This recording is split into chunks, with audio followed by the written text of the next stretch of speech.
ವಿಚಾರಗಳಿಗೆ ಸಂಬಂಧಪಟ್ಟಂತಹ ಸುದ್ದಿ ನೋಡೋಣ. ದೆಹಲಿಯಲ್ಲಿ ಸಿಜೆಪಿ ಪ್ರತಿಭಟನೆಯ ಕಿಚ್ಚು ದಿನದಿಂದ ದಿನಕ್ಕೆ ಜಾಸ್ತಿ ಆಗಿದೆ. ಪ್ರಧಾನ್ ರಾಜೀನಾಮೆ ಕೊಟ್ಟರೆ ಮಾತ್ರ ಪ್ರತಿಭಟನೆ ಕೈಬಿಡ್ತೀವಿ ಅಂತ ಪಟ್ಟು ಹಿಡಿದಿದ್ದಾರೆ ಪ್ರತಿಭಟನಾಕಾರರು. ಈ ಬಗ್ಗೆ ದಿಲ್ಲಿಯ ಕಾನ್ಸ್ಟಿಟ್ಯೂಷನ್ ಕ್ಲಬ್ನಲ್ಲಿ ಮಹತ್ವದ ಸಭೆ ನಡೆಸಲಾಗಿದೆ. ಸಭೆಯಲ್ಲಿ ಕೇಂದ್ರ ಸಚಿವ ಜೆಪಿ ನಡ್ಡಾ ಹಾಗೆಯೇ ಜಿತೇಂದ್ರ ಸಿಂಗ್ ಅವರ ಜೊತೆ ಸಿಜೆಪಿ ಮುಖ್ಯ ವಕ್ತಾರ ಸೌರವ್ ದಾಸ್, ರಾಷ್ಟ್ರೀಯ ವಕ್ತಾರ ಅಶುತೋಷ್ ರಂಕ ಭಾಗಿಯಾಗಿದ್ದರು. ಇವತ್ತು ಮತ್ತೊಂದು ಸುತ್ತಿನ ಸಭೆ ನಡೆಸಿ ತೀರ್ಮಾನಿಸುವುದಾಗಿ ಸಚಿವ ಜೆಪಿ ನಡ್ಡಾ ಹೇಳಿದ್ದಾರೆ. ದೇಶದೆಲ್ಲೆಡೆ ನೀಟ್ ಪ್ರಶ್ನೆ ಪತ್ರಿಕೆ ಸೋರಿಕೆ ವಿರುದ್ಧ ಆಕ್ರೋಶ ಪ್ರತಿಭಟನೆಗಳು ನಡೀತಾ ಇದ್ದಂತೆ ಕೇಂದ್ರ ಸರ್ಕಾರ ಮಹತ್ವದ ಕ್ರಮ ಕೈಗೊಂಡಿದೆ. ರಾಷ್ಟ್ರೀಯ ಪರೀಕ್ಷಾ ಸಂಸ್ಥೆಯ 47 ಅಧಿಕಾರಿಗಳನ್ನು ವಜಾಗೊಳಿಸಿ ಕೇಂದ್ರ ಶಿಕ್ಷಣ ಸಚಿವಾಲಯ ಆದೇಶ ಹೊರಡಿಸಿದೆ.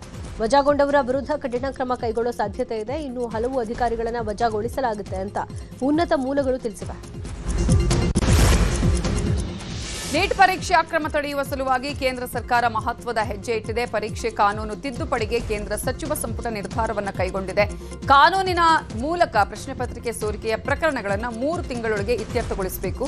ಫಾಸ್ಟ್ ಟ್ರ್ಯಾಕ್ ಕೋರ್ಟ್ ವ್ಯವಸ್ಥೆ, 10 ವರ್ಷ ಜೈಲು ಶಿಕ್ಷೆ ಹಾಗೂ 10 ಕೋಟಿ ರೂಪಾಯಿವರೆಗೂ ದಂಡ ವಿಧಿಸುವ ಬಗ್ಗೆ ಸಚಿವ ಸಂಪುಟ ಸಭೆಯಲ್ಲಿ ಚರ್ಚೆಯಾಗಿದೆ. ಅಲ್ಲದೆ ಸೋಮವಾರವೇ ಈ ಬಿಲ್ ಅನ್ನು ಮಂಡಿಸಿ ಒಪ್ಪಿಗೆ ಪಡೆಯುವ ಬಗ್ಗೆಯೂ ನಿರ್ಧರಿಸಲಾಗಿದೆ. ಪ್ರಧಾನಿ ಮೋದಿ 2ನೇ ಸೆಲ್ಫಿ ವಿಡಿಯೋ ಶೇರ್ ಮಾಡೋ ಮೂಲಕ ದೇಶದ ಯುವ ಜನತೆ ಮತ್ತು ವಿದ್ಯಾರ್ಥಿಗಳಿಗೆ ಧನ್ಯವಾದ ಅರ್ಪಿಸಿದ್ದಾರೆ. ತಮ್ಮ ಹಿಂದಿನ ವಿಡಿಯೋಗೆ ಲಕ್ಷಾಂತರ ಯುವಕರು ವ್ಯಕ್ತಪಡಿಸಿದ ಅಭೂತಪೂರ್ವ ಬೆಂಬಲ ಹಾಗೂ ನೀಡಿದ ಸಕಾರಾತ್ಮಕ ಸಲಹೆಗಳನ್ನು ಪ್ರಧಾನಿ ಮುಕ್ತವಾಗಿ ಶ್ಲಾಘಿಸಿದ್ದಾರೆ. थैंक यू फ्रेंड्स, कल देर रात आपसे मिलने का मौका मिल गया. मेरे जो वीडियो पोस्ट किया था उसको जिस प्रकार से आपने रिस्पॉन्ड किया, सकारात्मक सुझाव दिए, थैंक्स टू एवरीबॉडी. ये आपका प्यार बना रहेगा, हमारा नाता और अधिक सक्रियता से जुड़ता रहेगा. थैंक यू दोस्तों. ಕೇಂದ್ರ ಸರ್ಕಾರದ ಆಮಿಷಕ್ಕೆ ಒಳಗಾಗಿ ಉಪವಾಸ ಸತ್ಯಾಗ್ರಹ ಕೈಬಿಟ್ಟಿದ್ದಾರೆ ಅನ್ನುವ ಆರೋಪಗಳಿಗೆ ಸೋನಂ ವಾಂಗ್ಚುಕ್ ಕೌಂಟರ್ ಕೊಟ್ಟಿದ್ದಾರೆ. ಕೇಂದ್ರ ಸರ್ಕಾರದೊಂದಿಗೆ ಯಾವುದೇ ಡೀಲ್ ಮಾಡಿಕೊಂಡು ನಾನು ಉಪವಾಸ ಕೈಬಿಟ್ಟಿಲ್ಲ. 26 ದಿನ ಜೀವವನ್ನೇ ಪಣಕ್ಕಿಟ್ಟು ಸತ್ಯಾಗ್ರಹ ಮಾಡಿದ್ದೇನೆ. ಡೀಲ್ಗಾಗಿ 26 ದಿನ ಹಸುವಿನಿಂದ ಬಳಲ್ತಾರಾ?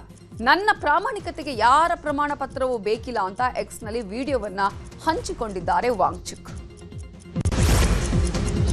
ದೆಹಲಿಯಲ್ಲಿ ನೀಟ್ ದಂಗಲ್ ಜೋರಾಗಿದೆ. ಪ್ರತಿಭಟನೆಯಲ್ಲಿ ಕ್ರಿಮಿನಲ್ ಹಿನ್ನೆಲೆ ಉಳ್ಳವರು ಭಾಗಿಯಾಗಿರೋ ಮಾಹಿತಿ ಪೊಲೀಸರ ಪ್ರಾಥಮಿಕ ತನಿಖೆಯಲ್ಲಿ ಬಯಲಾಗಿದೆ. ಪ್ರತಿಭಟನೆಯಲ್ಲಿ 2,500ಕ್ಕೂ ಅಧಿಕ ಮಂದಿ ಕ್ರಿಮಿನಲ್ ಹಿನ್ನೆಲೆ ಇರೋರೇ ಭಾಗಿಯಾಗಿದ್ದಾರೆ. ಹೀಗಾಗಿ ಪೊಲೀಸರ ಮೇಲೆ ದಾಳಿ ಮಾಡಿ ಹಲ್ಲೆಗೂ ಪ್ರಯತ್ನ ಅವರ ವಿರುದ್ಧ ದೆಹಲಿ ಪೊಲೀಸರು ಈಗ ತನಿಖೆ ನಡೆಸ್ತಾ ಇದ್ದಾರೆ. ದೆಹಲಿಯ ಜಂತರ್ ಮಂತರ್ನಲ್ಲಿ ಸಿಜೆಪಿಯಿಂದ ಪ್ರತಿಭಟನೆ ಹಿನ್ನೆಲೆ ದೆಹಲಿಯ 18 ಮೆಟ್ರೋ ಸ್ಟೇಷನ್ಗಳನ್ನು ಬಂದ್ ಮಾಡಲಾಗಿದೆ. ಜಂತರ್ ಮಂತರ್ ಸುತ್ತ ಇರುವ ಮೆಟ್ರೋ ನಿಲ್ದಾಣಗಳನ್ನು ಬಂದ್ ಮಾಡಿ ಮೆಟ್ರೋ ಸಂಚಾರ ಸ್ಥಗಿತಗೊಳಿಸಲಾಗಿದೆ. ಪ್ರಯಾಣಿಕರ ಸುರಕ್ಷತೆಯ ದೃಷ್ಟಿಯಿಂದ ದೆಹಲಿ ಸರ್ಕಾರ ಈ ಕ್ರಮ ಕೈಗೊಂಡಿದೆ. ನೀಟ್ ಅಕ್ರಮ ಹಾಗೂ ಕಾಂಗ್ರೆಸ್ ಬಗ್ಗೆ ಎಐಸಿಸಿ ಪ್ರಧಾನ ಕಾರ್ಯದರ್ಶಿ ಕೆಸಿ ವೇಣುಗೋಪಾಲ್ ಪ್ರತಿಕ್ರಿಯೆ ಕೊಟ್ಟಿದ್ದಾರೆ. ಬೆಂಗಳೂರಿನಲ್ಲಿ ಮಾತನಾಡಿದ ಅವರು, ಸಿಬಿಸಿ ನೀಟ್ ವಿಚಾರಗಳ ಕುರಿತು ಸೋಮವಾರ ಸಂಸತ್ನಲ್ಲಿ ಚರ್ಚೆ ಮಾಡ್ತೀವಿ. ನಾವು ವಿದ್ಯಾರ್ಥಿಗಳ ಪರ ಇದ್ದೀವಿ, ಅವರ ಪರ ಹೋರಾಟ ಮುಂದುವರಿಸ್ತೀವಿ.